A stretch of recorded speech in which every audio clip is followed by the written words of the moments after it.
দর্শক, আমরা এখন আছি দিনাজপুর জেলায় বিরামপুর থানার ভাইরাল একটি ব্রিজে। আমার পিছনে যে ব্রিজটি দেখতে পাচ্ছেন, এইটা হচ্ছে মুন্নাপাড়া সেই ভাইরাল ব্রিজ। আমরা এখন এইখানে উপস্থিত আছি। বর্তমানে এই ব্রিজটি কিন্তু অনেক ভাইরাল। এখানে অনেক দূর দূরান্ত থেকে কিন্তু লোকজন আসে এখানে ঘোরার জন্য। এইটা দেখতে পাচ্ছেন একটা কাঠের ব্রিজ, উপরে একটা বড় ব্রিজ আছে, ব্রিজটার নিচে কিন্তু একটা ছোট সুন্দর কাঠের ব্রিজ কিন্তু তৈরি করে রেখেছেন। এখানে কিন্তু অনেক দর্শনার্থী আসে ঘোরার জন্য এই জায়গাটাতে। আমরা কিন্তু এখন সেই কাঠের ব্রিজেই কিন্তু অবস্থান করছি।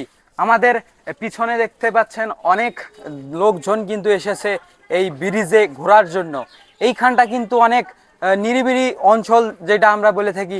ডান পাশে কিন্তু একটা নদী আছে, অনেক বড় নদী। সেই নদীর উপরে কিন্তু আছে বড় একটা ব্রিজ। সেই ব্রিজের নিচেই কিন্তু অবস্থান করতেছে আমাদের মুন্নাপাড়া সেই ভাইরাল কাঠের ব্রিজ। আপনারা যদি এই ব্রিজে আসতে চান, বিরামপুর থেকে 3 কিলো সামনে এসে মুন্নাপাড়া কাঠের ব্রিজ নাম বললেই কিন্তু আপনারা এখানে কিন্তু আসতে পারবেন। আমাদের ভিডিওটি যদি ভালো লেগে থাকে অবশ্যই কমেন্ট করে জানাবেন। আর আমাদের পেজটি আপনারা যদি এখনও ফলো না করে থাকেন, অবশ্যই পেজটি ফলো করে দিয়ে আমাদের সঙ্গেই থাকবেন। ধন্যবাদ সবাইকে।